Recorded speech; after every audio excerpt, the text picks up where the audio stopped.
हमारे चैनल को सब्सक्राइब करें और बेल आइकन दबाएं। कौन था जिसने इस प्रेम कहानी को पूरा होने से पहले ही खत्म कर दिया था?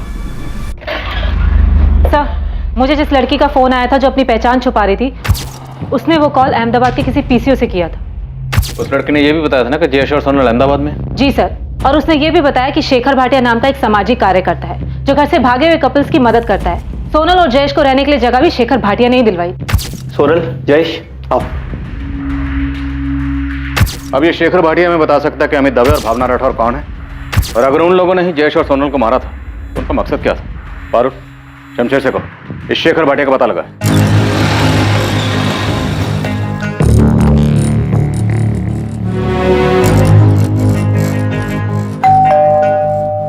सेठ, मुझे पता चला है कि शरद ने पुलिस को फोन किया था। वो उन्हें कुछ बताने वाला है। भिखा भाई, ये शरद का सोनल के भागने से कुछ लेना देना है क्या?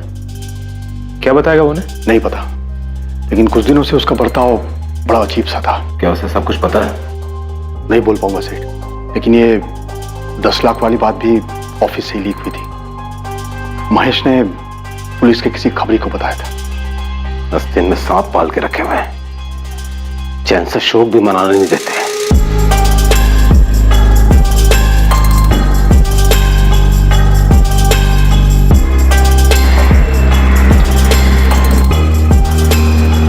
सर, मैं शरद राजपूत। डरो मत, अब तुम सेफ हो। गाड़ी में बैठो।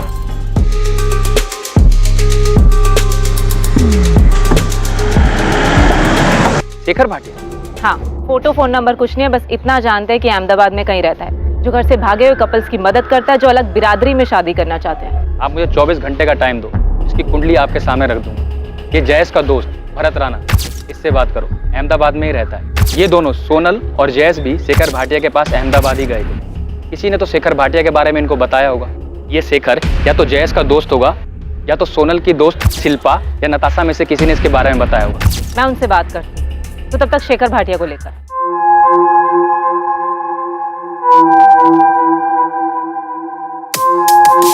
सोनल पटेल और जयेश परमार को अंदाजा भी नहीं था कि उनके घर से भागने के प्लान के अलावा एक और प्लान बना था जिसका उन्हें सामना करना था। वो प्लान, वो साजिश थी उनकी हत्या की। यह जाहिर था कि कोई उनकी मदद कर रहा था, लेकिन यह भी जाहिर था कि कोई उन्हें मारना चाहता था। कई साजिशें रची गई थी और पुरजोर कोशिश हो रही थी इन साजिशों को अंजाम तक पहुंचाने की। सोनल अपनी हदों को पार कर रही थी और मैंने उसकी मदद की थी सर, लेकिन मैं डर गया था जब मुझे पता चला कि किसी ने उन्हें मार डाला। सीधा और साफ बताओ, तुमने सोनल की क्या मदद की थी और किस बात के लिए उसे आगाह किया था? सर, सोनल मुझे राखी बांधती थी, भाई मानती थी मुझे वो। ये सब हम बाद में सुन लेंगे शरद, सीधे पॉइंट पे आओ। 17 अक्टूबर को सोनल ऑफिस आई थी, तब मैंने उसे 10 लाख रुपए चुराते हुए पकड़ लिया था।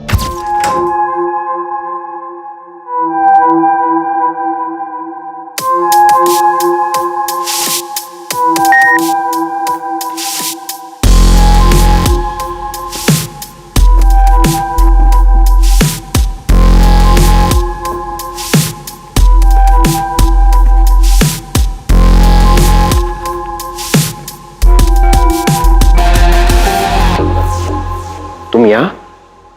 और सेठ जी, तुम्हारे पापा कहाँ हैं? भैया वो। और ये क्या कर रही हो तुम?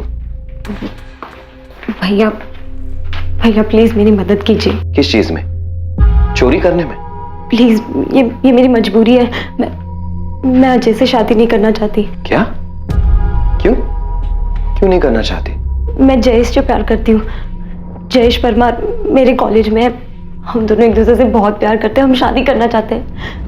उसी के लिए मुझे ये पैसे चाहिए भैया। प्लीज प्लीज मेरी मदद कीजिए, ये मेरी जिंदगी और खुशी का सवाल है। भैया मैं आपको राखी बांधती हूँ, आप बड़े भाई है मेरे, आप अपनी बहन के लिए इतना नहीं करेंगे? मैं उसके हालात समझ सकता था। अपने पापा के खिलाफ जाने के बाद सोनल के पास भागने के अलावा दूसरा रास्ता भी नहीं था, वरना वो उसे मार देते। यह तो मैं पक्का नहीं कह सकता सर, लेकिन सोनल ने मुझे बताया कि जयेश के बारे में उसने जब घर में बताया तब देवांग सेठ और सभी घर वालों ने जयेश के लिए मना कर दिया था। घर से भागने में तुमने सोनल की मदद की थी? मैंने बस इतनी मदद की कि मैंने किसी को नहीं बताया कि वो कब और कैसे भागने वाली, और उसी ने 10 लाख रुपए चुराए। मैंने सोनल से कहा था कि पहले मैं जयेश से मिलूंगा, और जब मुझे जयेश पर यकीन आ जाएगा तभी मैं उसे 10 लाख रुपए लेकर जयेश के साथ भागने दूंगा। भैया, मैं सोनल को हमेशा खुश रखूंगा। जयेश, तुम्हारे घर वालों को तुम्हारी इस प्लानिंग के बारे में पता है? नहीं, मैंने अभी तक किसी को कुछ नहीं बताया। जा कहाँ रहे हो तुम लोग? भैया, हम पहले यहाँ से सूरत जा रहे हैं और फिर उसके बाद फिर मैं वहाँ से पापा को फ़ोन करूँगी और ये बताऊँगी कि हम दिल्ली में हैं, ताकि वो हमें ढूंढ नहीं पाए। पर तुम लोग सूरत क्या करने जा रहे हो? हमारा एक प्लान बना है सूरत में, वहाँ पर बात हुई है किसी से। देखो, मैं समझ सकता हूँ, तुम जो चाहते हो इसमें कुछ गलत नहीं है और तुम दोनों बालिग हो, तो इसलिए तुम्हें कोई रोक भी नहीं सकता। हाँ, लेकिन अगर तुम लोग किसी प्रॉब्लम या मुसीबत में फंस जाओ तो फौरन वहां से निकल जाना। और सोनल, तुम मुझे कभी भी फोन कर सकती हो। हाँ, थैंक यू भैया। फिर वो चले गए। प्लान के मुताबिक सोनल ने सेठ को बताया कि वो दिल्ली में। अहमदाबाद के बारे में तो मुझे आइडिया भी नहीं था। सर, उनके जाने के बाद उन्होंने मुझे कभी फोन नहीं किया। सर, मेरे अलावा कोई और भी है जो उनकी मदद कर रहा था और उसी से ये अहमदाबाद वाली बात बाहर निकली होगी, जिसके बाद दोनों मारे गए। तुम्हें पता है सोनल के पापा और भाई ने उन दोनों को मारा है, तो आधी कहानी बताने का कोई मतलब नहीं बनता। शरद, कैसे मारा? सर, कैसे ये तो मुझे नहीं पता, लेकिन मुझे भी लगता है कि उन्होंने ही मारा होगा। सर, स्कूटर के चक्कर में आपने उन्हें बताया कि वो दिल्ली में नहीं सूरत में है। असल में आप लोगों ने जयेश और सोनल की जान खतरे में डाल दी। सर, सोनल के पापा बहुत बड़े आदमी हैं, उन्होंने ही दोनों को मार डाला, तो मुझे भी मार डालेंगे। सर, प्लीज प्लीज मुझे बचाइए। हमने सोनल के घर वालों को बताया कि वो दिल्ली में नहीं सूरत में है। इसी से देवांग पटेल और योगेश ने उनका पता लगाया और उन दोनों को मार डाला। सर, हमने तो सिर्फ इतना बताया था कि फोन सूरत से आया था। अब वो दोनों अहमदाबाद में किसी शेखर भाटिया के वहां छुपे बैठे, ये तो हमें भी नहीं पता था। और सर, वैसे भी अगर देवांग पटेल को सोनल को मरवाना ही था तो उसे कॉल रिकॉर्ड चेक करके भी पता चल सकता था। कॉल रिकॉर्ड्स निकलवाने में वक्त लगता, तब तक सोनल और जयेश को बचने का मौका मिल जाता। नहीं सर, मुझे नहीं लगता। हमने सूरत कहा था, अहमदाबाद के बारे में कैसे पता चला? सर, मेरी सोनल की फ्रेंड नताशा से बात हुई। उसने बताया कि सोनल के भाई योगेश ने उसे डरा धमकाकर ये उगलवा लिया कि सोनल और जयेश अहमदाबाद में छिपे थे। और योगेश ने ये तब पूछा जब हमने उन्हें बताया कि सोनल ने फोन दिल्ली से नहीं बल्कि सूरत से किया था। सोनल और योगेश हमारी वजह से मारे गए। नताशा, क्या सोनल के भाई और पापा ने किसी को भेजा था उनका मर्डर करने के लिए? पता नहीं सर, लेकिन जब पता चला कि सोनल ने फ़ोन दिल्ली नहीं बल्कि सूरत से किया था तो योगेश भैया कॉलेज आए थे मुझसे बात करने और वो बहुत दबाव डालने लगे मुझ पे। नताशा को इस सब के बारे में बिल्कुल भी नहीं पता था कि सोनल और जयेश के साथ ऐसा भी कुछ हो जाएगा। नताशा, हम उन्हें कुछ नहीं करेंगे, तुम सिर्फ इतना बताओ कि सोनल है कहाँ। देखो, सोनल स्मार्ट है पर इतनी नहीं कि अकेले ही सब कुछ करा। कौन हेल्प कर रहा है उनकी? देखो, अगर सोनल को कुछ भी हुआ ना तो तुम भी प्रॉब्लम में आ जाओगी, इसलिए बताओ कहाँ है वो अहमदाबाद में है। अहमदाबाद में कहाँ है? नहीं पता भैया, पर इतना ही बताया था कि उन्हें अहमदाबाद में छुपने के लिए एक सेफ जगह मिल गई है। हाँ यार, मैंने सब कुछ सोच लिया है। पर तुम दोनों जाओगे कहाँ और रहोगे कहाँ? अहमदाबाद में। अहमदाबाद में कहाँ? है एक जगह जयेश ने ढूंढी है। पर सोनल, उसके बाद का क्या? कब तक भागते रहोगे तुम दोनों ऐसे? इतने पैसे तो लेकर जाएंगे ही कि कुछ दिन और कुछ महीनों तक चुपके रह सके। और इतने पैसे आएंगे कहाँ से? पापा के ऑफिस से। अरे नहीं नहीं नहीं, वो 10 लाख को रख लो, नहीं तो पता चला एक साथ पेमेंट लेने के चक्कर में ये 10 भी गए और महीनों तक चक्कर काटते रहेंगे हम। और सुनो, आज और कल जो है मैं वो साइट पे रहूंगा, तो ये पैसे जो है वो केबिन में रखवा देना, ठीक है? कल 17 अक्टूबर है।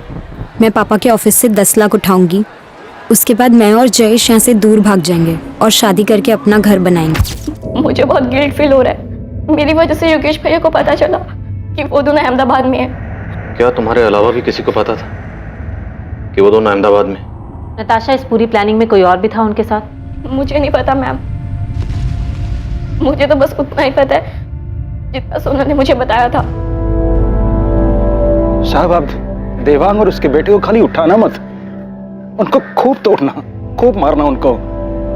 उन्होंने मेरे बेटे को मारा है। अगर उन्हें सजा देनी ही थी तो अपनी बेटी को देते, हमारे बेटे को क्यों मारा? उदय जी, दामिनी जी, अभी हमारे पास कोई ठोस सबूत नहीं है कि देवांग भाई और उनके बेटे ने ही सोनल और जयेश को मारा है। हम पूछताछ कर रहे हैं। अभी हमें सिर्फ इतना पता चला है कि सोनल और जयेश अहमदाबाद में कहाँ रहते थे। हम हर एक पहलू पे नजर रखे हुए हैं। जयेश को इंसाफ मिलेगा, सोनल को भी। सर मुझे लगता है मुझसे बहुत बड़ी गलती हो गई। आप सही कह रहे थे, दोनों बालिके अपनी जिंदगी जीना चाहते हैं, जीने दो। मैंने फिजूल में इस केस को खोदा। पारुल, अब ये सोचने का कोई फायदा नहीं कि हमें क्या करना चाहिए था क्या नहीं। हम सिर्फ इतना पता करना चाहते थे कि जयेश और सोनल सेफ हैं या नहीं, और शायद हमारी इसी कोशिश ने उन्हें खतरे में डाल दिया और कातिल उन तक पहुंच गया। सर हमें किसी भी हाल में दोनों को न्याय दिलवाना चाहिए। जयेश के दोस्त भरत राणा को उठा लो, उसके बाद शेखर भाटिया को, उसके बाद अमित दवे और भावना राठौर को भी। हमें असली कातिल तक पहुंचना है और उन सब लोगों तक भी पहुंचना है जिन्होंने किसी भी तरह से सोनल और जयेश का कत्ल करने में कातिल की मदद की।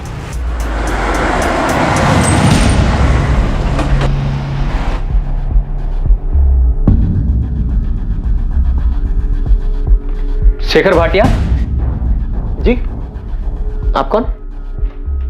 शेखर जी, राजकोट में पुलिस आपको ढूंढ रही है। क्यों, किस लिए? सोनल पटेल और जयेश परमार के लिए। सोनल और जयेश? क्या हुआ उन दोनों को? उन दोनों का मर्डर हो चुका है। गांधीनगर में उन दोनों की जली हुई बॉडी मिली है। क्या? काश जयेश मेरे पास आया होता, काश उसने मुझे बताया होता कि मैं ऐसा कुछ करने के बारे में सोच रहा है। सच में भरत, उसने तुम्हें कुछ नहीं बताया?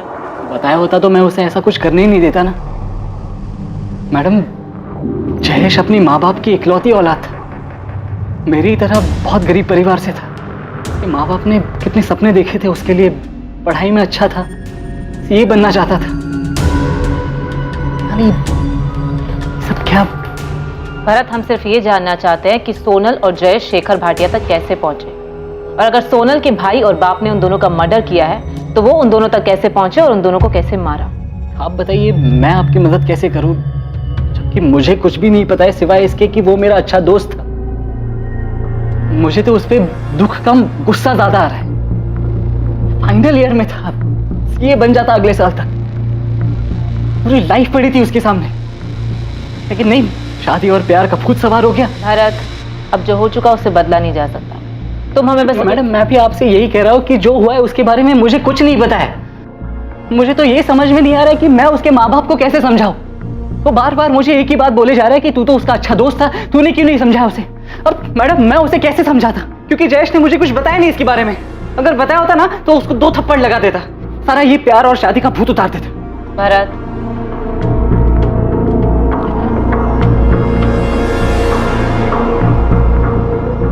सॉरी मैडम,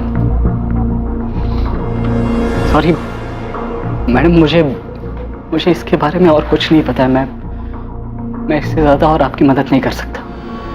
आपको लगता है कि आपने हमें बताया कि सोनल ने सूरत से फोन किया था और योगेश ने उसकी फ्रेंड नताशा से पता कर लिया कि वो अहमदाबाद में है, और हमने वहां किसी को बेचकर उसे मरवा दिया। अगर ऐसा है तो सबूत लाइए, केस बनाइए या कोर्ट में अर्जी दीजिए, फिर हमसे ये सवाल करना, और तब भी मेरा यही जवाब होगा कि हमने कुछ नहीं किया। समझाए? आपके पास टाइम होगा वेस्ट करने के लिए, हमारे पास नहीं। चलो, अगर आप लोगों ने नहीं भी मारा तब भी ये जानना नहीं चाहेंगे कि सोनल को किसने मारा? ऐसा कैसे हो सकता कि एक बहन मारी जाती है और एक बेटी मारी जाती है, लेकिन भाई और बाप को कोई फर्क नहीं पड़ता? बचपन से लेकर आज तक मैंने उसकी सारी ख्वाहिशें पूरी की। जिस चीज पर हाथ रखा मैंने उसे ला कर दिया। अपने 18वें जन्मदिन पर मुझे उसने कहा कि पापा मुझे स्कूटर चाहिए। मैंने खुद न जाकर उसे स्कूटर ला कर दिया। आपने अपनी बेटी के लिए जो किया हर माँ बाप अपनी औलाद के लिए करता है, लेकिन इससे आपको अपनी बेटी को मारने का लाइसेंस नहीं मिल जाता, वो भी सिर्फ इसलिए क्योंकि वो अपनी पसंद के लड़के से शादी करना चाहती थी। उसने तो कर भी ली होगी शादी।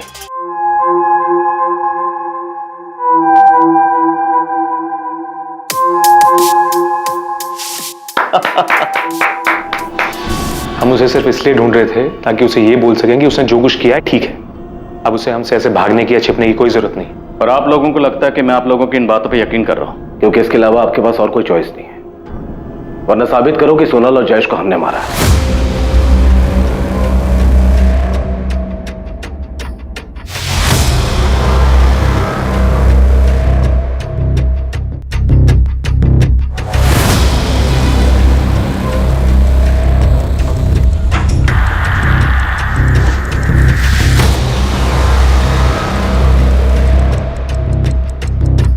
अमित, हम कब तक ऐसे भागते रहेंगे? रखो ना, बस कुछ दिन और। अमित, मुझे लगता है हमें यहाँ से कहीं दूर चले जाना चाहिए। अपने नाम बदल लेने चाहिए ताकि कोई हम तक पहुंच ही ना पाए। अगर जरूरत पड़ी ना तो वो भी करेंगे, लेकिन अभी के लिए यहाँ पर थोड़ा रुकते हैं, थोड़ा आराम करते हैं, उसके बाद आगे की सोचते हैं। आई एम सॉरी सर, मैं जानता हूँ आप लोग पुलिस ऑफिसर्स हैं और अपनी कार्यवाही कर रहे हैं, लेकिन मेरा काम यह है कि मेरे पास घर से भागे जो कपल्स आते हैं मैं उन्हें अपने यहाँ सुरक्षित रखूं और उन्हें गारंटी दूं कि उनकी डिटेल्स किसी को नहीं दी जाएगी। शेखर भाटिया, हमारे पास इन्फॉर्मेशन है कि सोनल और जयेश का मर्डर अमित और भावना ने किया। मुमकिन है सोनल के पिता को पता चल गया होगा कि वो दोनों यहाँ हैं और उन्होंने अमित के जरिए दोनों का मर्डर करवा दिया। ये कैसी बात कर रहे हैं आप ऑफिसर? It's not possible. आपको समझना चाहिए कि अमित और भावना खुद अपने घर वालों से जान बचाकर छुपते हुए मेरे पास आए थे, तो वो अपने ही जैसे घर से भागे कपल ये सोनल और जयेश को क्यों मारेंगे? और सच्चाई ये है कि सोनल और जयेश खुद जान बचाकर मेरे पास आए थे। फिर मैंने सोनल और जयेश की शादी करवाई और खुद उनके साथ रजिस्ट्रार ऑफिस में जाके उनकी शादी को रजिस्टर करवाया था।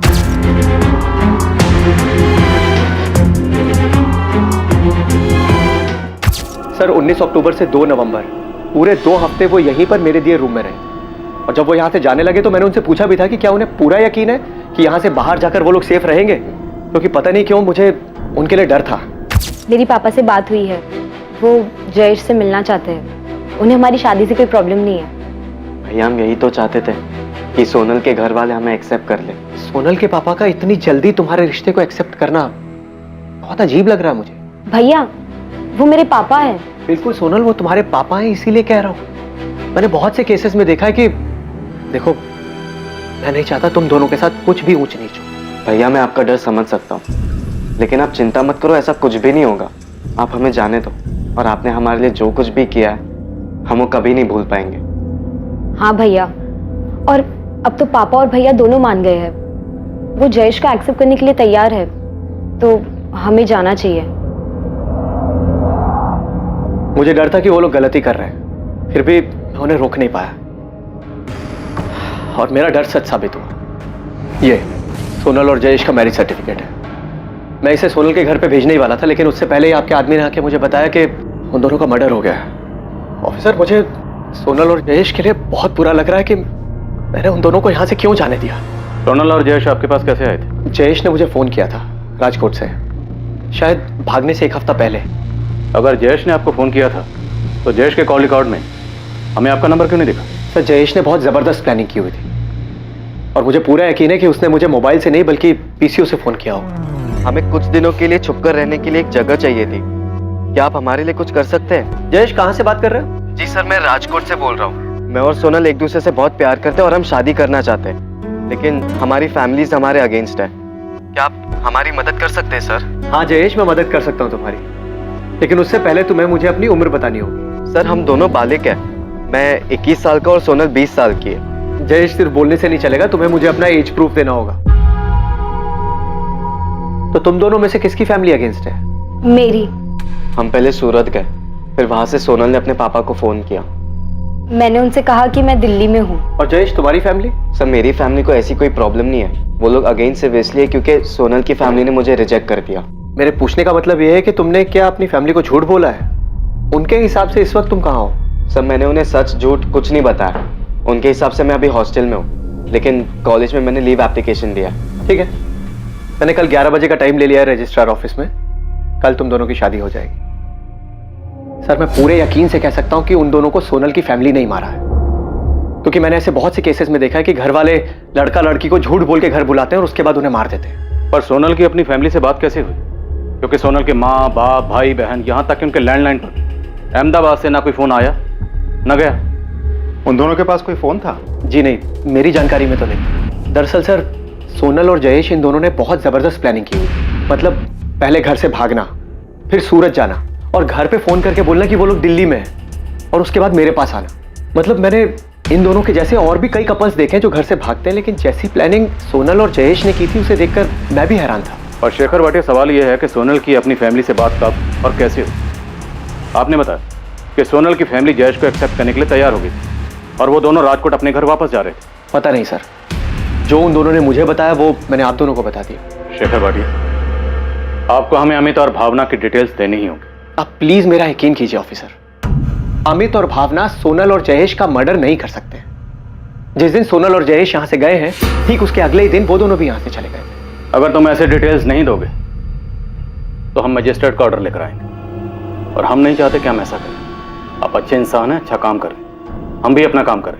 हमें किसी भी तरह से सोनल और जयेश के कातिल तक पहुंचना। अगर इन दोनों का कत्ल सोनल के बाप और भाई ने भी किया तब भी उनके खिलाफ हमें सबूत चाहिए होंगे, और हमारे पास पुख्ता इंफॉर्मेशन है कि सोनल और जयेश के मर्डर में अमित और भावना शामिल हैं।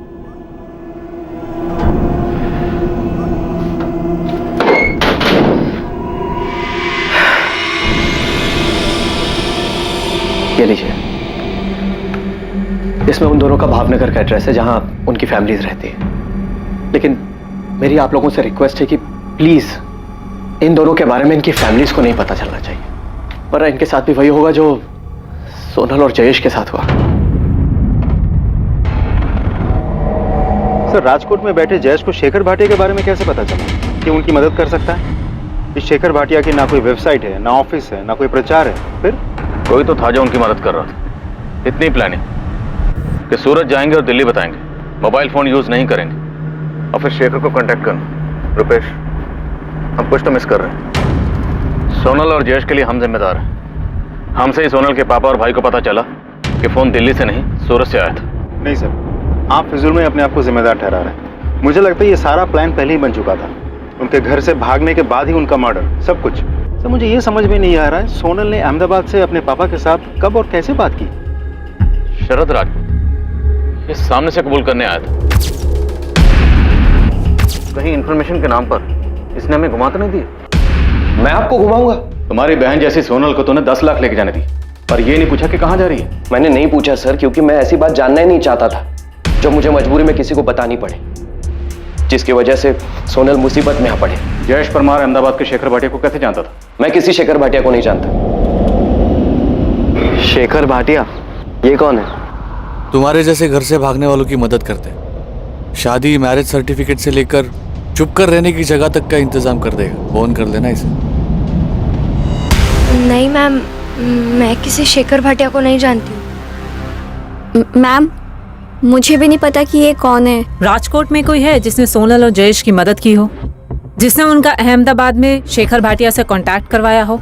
मैम, वो एक्चुअली सोनल अपनी भाभी प्रिया से बहुत क्लोज थी और वो उनसे सब शेयर करती थी। माँ, चाय। और मैम, हो सकता है कि प्रिया भाभी ने उसकी हेल्प की हो। हाँ मैम, पॉसिबल है कि मुझसे पता लगाने के बाद कि सोनल अहमदाबाद में है, योगेश भैया ने प्रिया भाभी से भी पूछा हो। सोनल कहाँ है प्रिया? मुझे नहीं पता, उसने मुझे कुछ बताया भी नहीं था, और मुझे नहीं पता था वो इस तरह से घर छोड़ के भागने वाली है। अगर तुमने उसकी मदद की है तो इसमें कुछ गलत नहीं है, बस हमें अब उसे घर वापस ले आना चाहिए। तुम देख ही रही हो, मैं और पापा जयेश को एक्सेप्ट करने के लिए रेडी हैं। बोलो प्रिया, कहाँ है सोनल?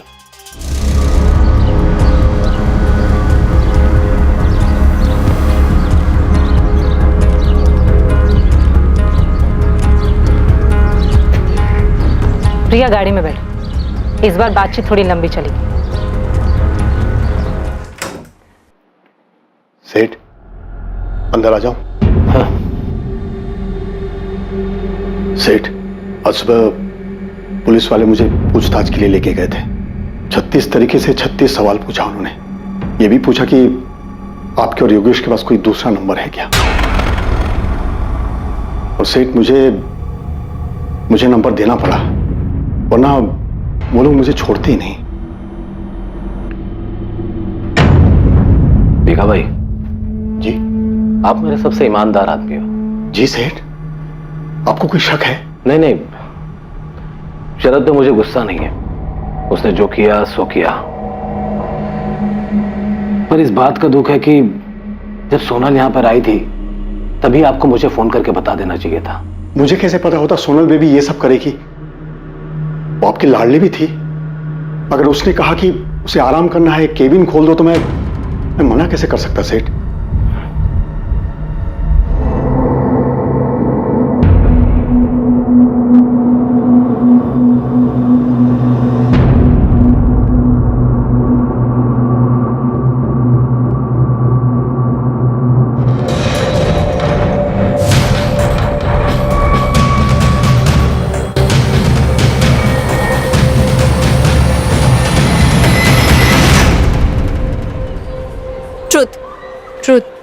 डेयर।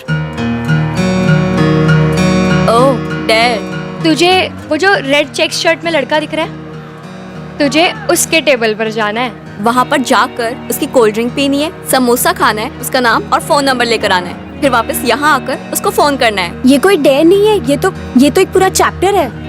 बस सोनल रहने दे, हमें पता था कि एक तो तू खुद डर लेगी, फिर तुझसे कुछ नहीं होगा। ठीक है, ये भी कर लेती हूँ। Let's see.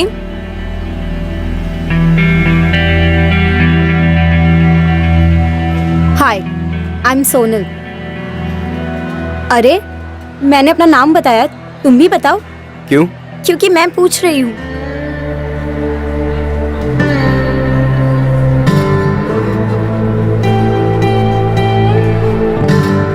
एक्सक्यूज मी, क्या चल रहा है ये सब? समोसा तो बहुत टेस्टी है। तुम जो ये अपना समझ के खा रही हो ना, इसके मैंने पैसे भरे, फ्री का नहीं है ये। एक काम करो, काउंटर पे जाओ, एक और कोल्ड ड्रिंक और समोसा ऑर्डर करो और सोनल का नाम ले लेना, तुमसे पैसे नहीं पूछेंगे। थैंक यू, बट नहीं चाहिए। तुम ये भी खा लो और ये भी पी लो। अरे अब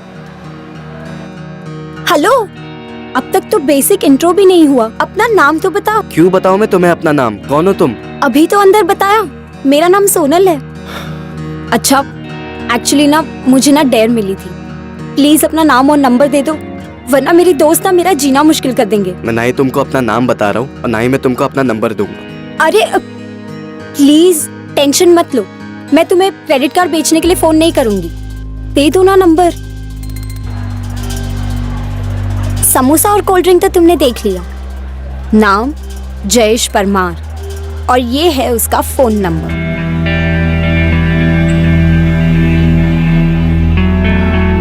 हाय hi bye.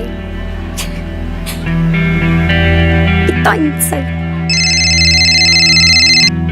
Hello hi hello.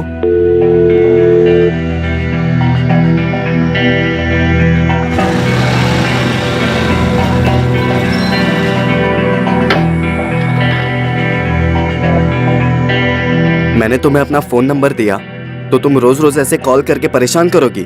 मैं तो सिर्फ हाय बोलने के लिए कॉल करती हूँ, अब तुम्हें हाय बोलना भी परेशानी लगती है? नहीं, पर हाय बोल के कॉल काट क्यों देती हो? क्योंकि मुझे सिर्फ उतना ही बोलना होता है।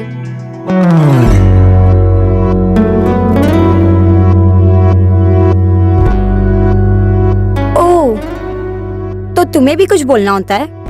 वैसे अगर बोलना हो तो तुम मुझे वापस फोन कर सकते हो, मेरा नंबर तो है ही तुम्हारे पास। एक रिश्ता जो मजाक से शुरू हुआ था बहुत जल्द प्यार की शक्ल ले चुका था। ऐसा प्यार जो ऊंच नीच या पैसा नहीं देखता था। उन दोनों ने ये फैसला कर लिया था कि चाहे कुछ भी हो जाए वो दोनों एक दूसरे से अलग नहीं होंगे।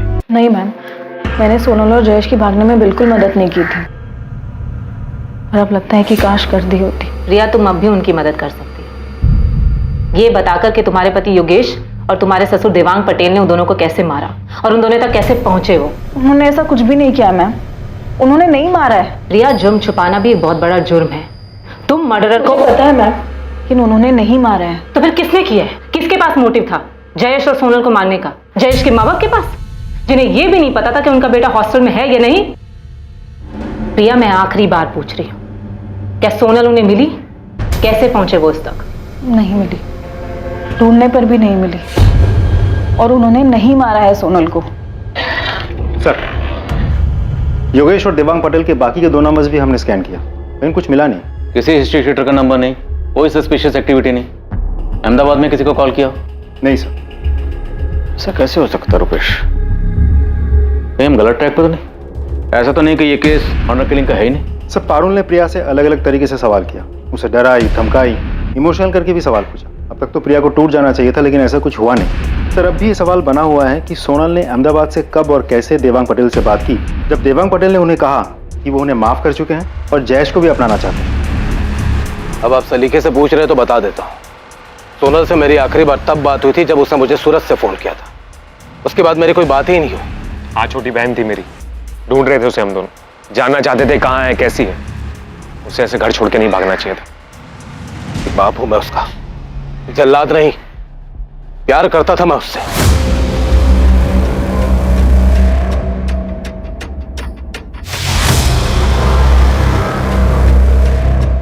सर, शमशेर का फोन आया था। उसने भावनगर में अमित के किसी दोस्त के जरिए अमित दवे और भावना राठौड़ का पता लगा लिया है। कहाँ है वो दोनों? अहमदाबाद के किसी लॉज में छुपे बैठे हैं। क्या सोनल और जयेश की हत्या वाकई इतनी सफाई से की गई थी कि पुलिस को उनके हत्यारे के खिलाफ कोई सबूत नहीं मिलने वाला था? क्या अमित और भावना इस हत्याकांड की सच्चाई को रोशनी में लाने वाले थे? क्या उन दोनों ने ही सोनल और जयेश के कत्ल की साजिश रची थी? सर, हम दोनों बालिग हैं और हमने अपनी मर्जी से शादी की है। सर, आप अगर हमें हमारे घर वालों के पास भेज देंगे तो वो हमें पक्का मार देंगे। तो खुद को बचाने के लिए तुम लोगों ने सोनल और जयेश को मारा, ताकि जब जली हुई लाशें मिले तो सबको यही लगे कि तुम लोग मर गए और उसके बाद तुम लोग आजाद हो जाओ। यही प्लान बनाया था ना तुम दोनों ने? ये आपको किसने बताया? ये छोड़, आगे बोल। ये आपको राशि ने बताया? जिसने भी बताया हो, प्लान तो तुम्हारा ही था ना? सर, आप उस राशि की बातों में आ गए। हम ऐसा क्यों करेंगे?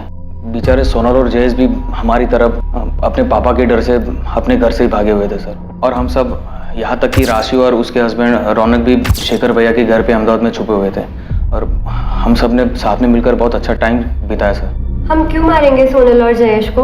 उनकी तो नई नई शादी हुई थी, हमारी तरह वो भी बहुत खुश थे और हम सब अच्छे दोस्त बन गए थे। और सर, मुझे मालूम है आपको ये राशि नहीं बताया क्योंकि मैंने राशि को बताया था। तो खुद को बचाने के लिए किसी को भी मार दोगे? ऐसा मैं नहीं, अमित कह रहा था। अरे यार, मैं तो मजाक कर रहा था यार। देखो, हम सबकी हालत क्या है, हम ऐसा क्या करें कि हमारे घर वाले हमारा पीछा करना छोड़ दें। तो बस मैं ऐसे ही फालतू की आइडियाज फेंक रहा था यार।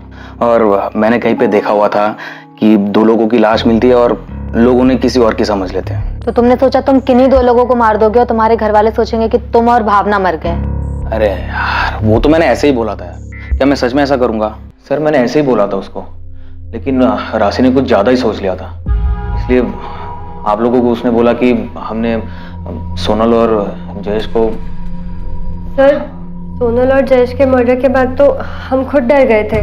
जैसे ही हमने नेट पे पढ़ा उनके मर्डर के बारे में, हमने अगले ही दिन शेखर भैया का रूम छोड़ दिया। फोन है तुम दोनों के पास? हाँ सर, हमने अहमदाबाद से प्रीपेड सिम कार्ड खरीदे थे। दोनों अपना नंबर दो। शेखर भाटिया, जिसने तुम लोगों को छुपने की जगह दी थी, उसने हमें बताया कि सोनल की अपने पापा से बात हुई थी। सोनल के पेरेंट्स जयेश को एक्सेप्ट करने के लिए राजी थे, इसलिए सोनल और जयेश राजकोट वापस जा रहे थे। जिस दिन उन दोनों का मर्डर हुआ उस दिन तुम दोनों वहीं थे। तुम लोग क्या जानते हो इस बारे में? सर, जहाँ तक मुझे पता है सोनल की अपने पापा से कोई बात नहीं हुई थी। तुम्हें पता है कि सोनल कहाँ जा रही थी? सर, मैं और अमित तब शेखर भैया के रूम पे ही रह रहे थे जब सोनल और जयेश वहाँ से गए। सोनल बता रही थी कि वो गांधीनगर शिफ्ट हो रहे हैं। एरिया का तो अभी पता नहीं, लेकिन गांधीनगर में कहीं लेंगे घर। अच्छा, अपना खुद का? खुद का तो अभी नहीं, देख रहे अभी फिलहाल रेंट पे, शायद बात चल रही है बस। गुड यार, all the best Sonal. Thanks यार। बस एक बार घर ले लियो और सब कुछ सेट कर ले, फिर मैं तुम्हें फोन करती हूँ। आना तुम दोनों। बिल्कुल, पक्का आएंगे। सोनल और जयेश गांधीनगर में घर रेंट पे ले रहे थे? हाँ सर। कौन दिलवा रहा था? पता नहीं सर, सोनल और जयेश ज्यादा कुछ बताते नहीं थे। सर, कोई तो था जो उन्हें वहाँ घर दिलवा रहा था। क्या? गांधीनगर में घर रेंट पे? मतलब वो राजकोट जा ही नहीं रहे थे? जी शेखर जी, ये अमित और भावना से अभी अभी हमें पता चला है। इसका मतलब उन दोनों ने मुझसे भी झूठ बोला। पर क्यों? शेखर जी, क्या आप हमें बता सकते हैं कि वो कौन है जो उन्हें गांधीनगर में घर दिलवा रहा था? नहीं सर, इस बारे में तो मुझे कोई आइडिया नहीं है। बल्कि अगर मुझे पहले से पता होता तो मैं खुद वहां जाकर चेक करता कि वहां सब ठीक है कि नहीं। उन्हें इस तरह से अपनी जिंदगी खतरे में नहीं डालने देता सर। एक मिनट भावना, तुमने अभी कहा कि वो गांधीनगर में शिफ्ट करने के बाद तुम्हें कॉल करने वाली थी। बस एक बार घर ले लियो और सब कुछ सेट कर ले, फिर मैं तुम्हें फोन करती हूँ। हाँ, उसने कहा था वो कॉल करेगी। और अगले दिन 3 नवंबर को जब हम शेखर भैया का रूम छोड़ के जा रहे थे, मैंने उसे कॉल भी किया था, पर उसका फ़ोन स्विच ऑफ आ रहा था। और अगले दिन पता चला कि उन दोनों का मर्डर हो गया। सोनल का फोन स्विच ऑफ आ रहा था? सोनल के पास फोन था? सोनल और जयेश दोनों अपना फोन राजकोट में ही छोड़कर गए थे? नहीं सर, फोन था। वो दोनों एक ही फोन यूज कर रहे थे। सोनल और जयेश का अहमदाबाद का फोन नंबर पुलिस को एक बड़ी सफलता दिलाने वाला था।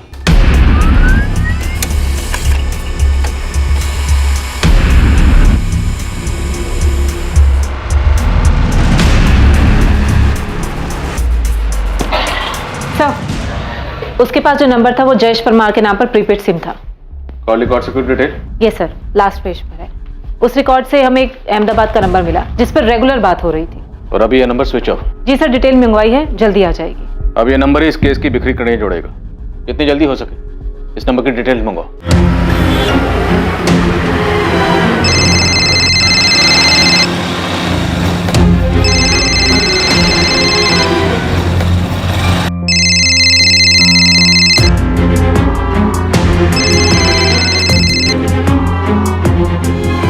भरत राणा, तेरी सब इंस्पेक्टर रुपेश से फोन पे बात हुई थी। उसके बाद तू मुझसे भी मिला था। हाँ, वो जयेश के बारे में ना। फिर तूने हमें ये क्यों नहीं बताया कि जयेश ने अहमदाबाद आने के बाद अपने और सोनल के लिए एक प्रीपेड नंबर लिया था और तेरे पास भी अहमदाबाद का दूसरा नंबर था जिससे तू हर रोज जयेश से बात करता था। तुझे क्या लगा हम यहाँ तक पहुंच नहीं पाएंगे? पर हम पहुंच गए। अब तू सोच कि तू कहां पहुंचेगा।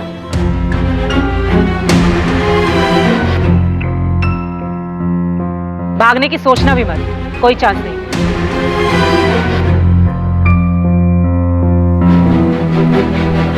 एक्टिविस्ट, ये तुम्हारे जैसे घर से भागने वालों की मदद करते हैं। ये शादी, मैरिज सर्टिफिकेट से लेकर छुप कर रहने की जगह तक का इंतजाम कर देगा। फोन कर लेना इसे। Thank you Bharat.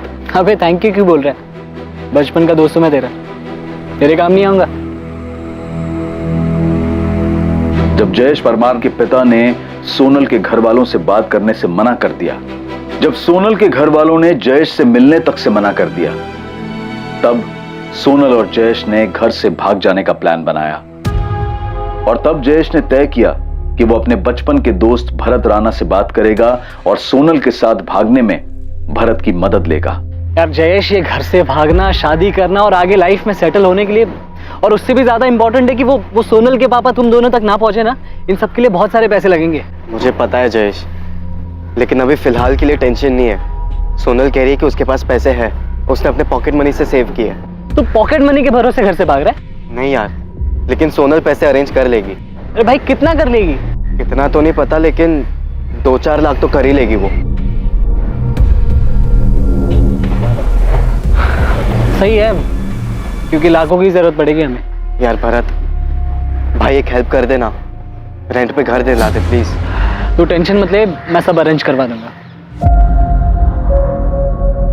तूने शेखर भाटिया को फोन किया? हाँ, उसने कहा कि जब भी आना हो आ जाना। गुड। अब मेरी बात ध्यान से सुनना। अपना और सोनल का फोन राजकोट में स्विच ऑफ करके उसका सिम कार्ड निकाल के फेंक देना। फिर उसके बाद सीधा अहमदाबाद आने के बजाय पहले सूरत जाना। वहां से सोनल के घर वालों को फोन करके बोलना कि तुम लोग दिल्ली में हो। लेकिन क्यों?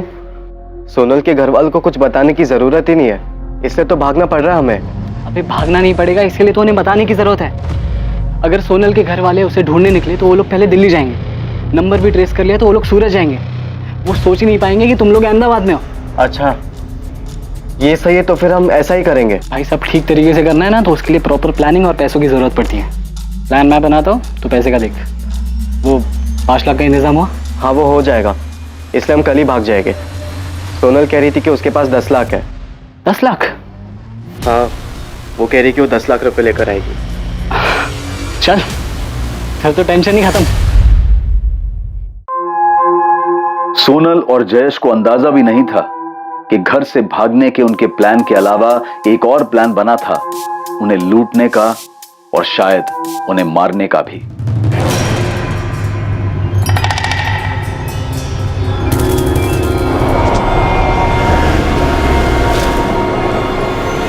भरत, ये तो हमें कहाँ ले आया है? यहाँ पर मुझे कोई भी घर दिखाई नहीं दे रहा है। कैसे नहीं दिखाई दे रहा? कितना बड़ा घर है देख। यहाँ पे सिर्फ तुम दोनों ही रहोगे और कोई नहीं आएगा यहाँ।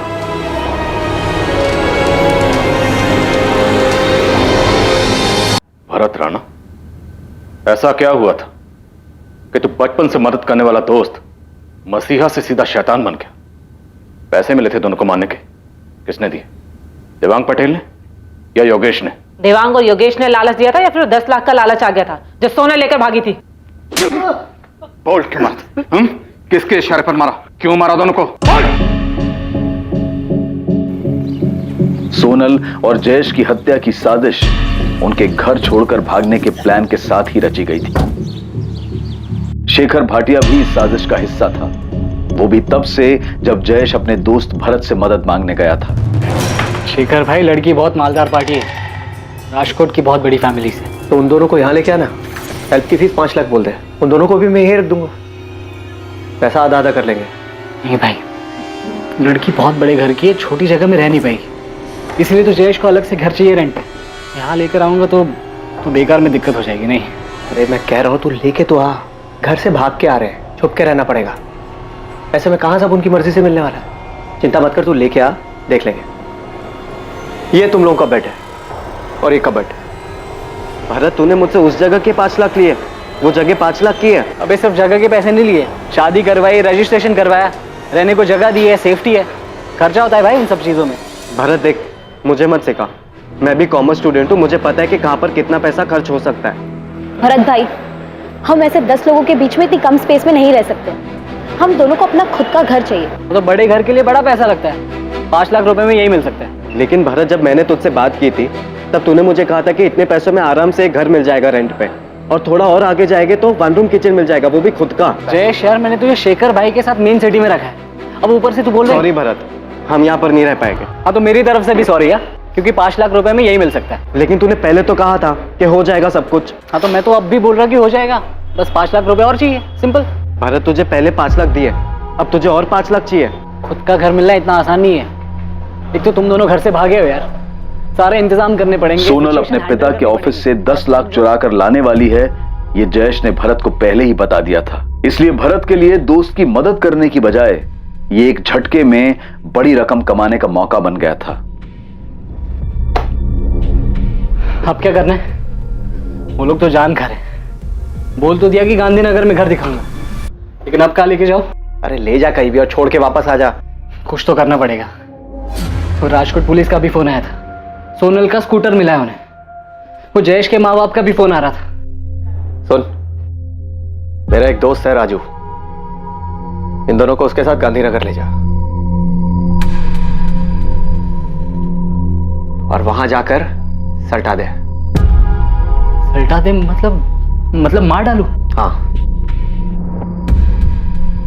देखिए पैसे तो हमें मिल ही गए,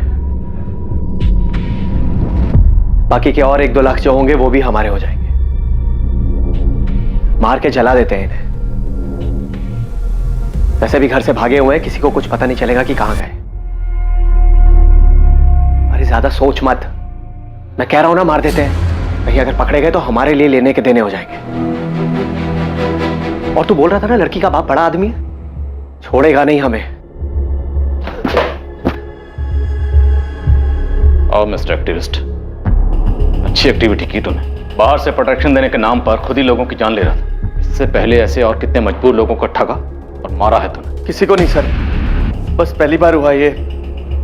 एक साथ इतने पैसे देखकर फिसल गया था मैं। 2 मासूम लोगों की जान ले ली, जान लेने के बाद उनको जला दिया और बोल रहा फिसल गया। रुपेश, दोनों की ऐसी कुटाई करना कि इनकी चीखें मेरे केबिन तक सुनाई दे। एक साला बचपन का दोस्त, सोशल एक्टिविस्ट, साला जान बचाने के नाम पर लोगों की जान लेता है। साथीदार कहां है? वो तीसरा साथीदार राजू कहां है?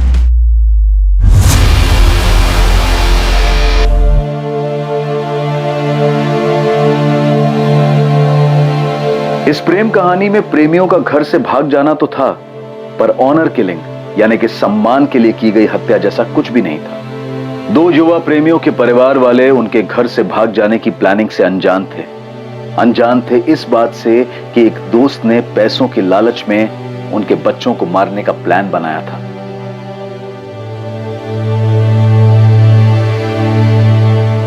भरत राणा, शेखर भाटिया और राजू प्रजापति पर आईपीसी की धारा 302 के तहत हत्या और आईपीसी की धारा 201 के तहत सबूत मिटाने के लिए मुकदमा दर्ज हुआ है। भरत ने सोनल और जयेश की बॉडी से वो हर चीज निकाल ली जिससे उनकी पहचान हो सके, लेकिन सोनल की उंगली में मिली उस जली हुई अंगूठी ने उन्हें पहचान दिलाई। ठीक वैसे ही जैसे रूटीन चेकिंग में सोनल के स्कूटर ने इस मर्डर केस का खुलासा किया था। लालच और भरोसा, ये दोनों एक दूसरे के विपरीत गुण हैं। अपने किसी करीबी को देखकर भी पता लगाना मुश्किल है कि उसके मन में क्या चल रहा है। इसलिए जब भी किसी को अपनी जिंदगी, अपना पैसा या फिर कोई अहम जिम्मेदारी दें तो सतर्क रहें। अब मैं अनूप सोनी आपसे विदा लेता हूं। कल कौन बनेगा करोड़पति के कर्मवीर एपिसोड के बाद आपसे फिर मुलाकात होगी एक और नए केस के साथ। और याद रखें, क्राइम और आपके बीच में सिर्फ इतना फर्क है कि आप कितने सतर्क रहें, सुरक्षित रहें। जय Hind. For more updates, subscribe to our channel, click the show links and enjoy watching the videos.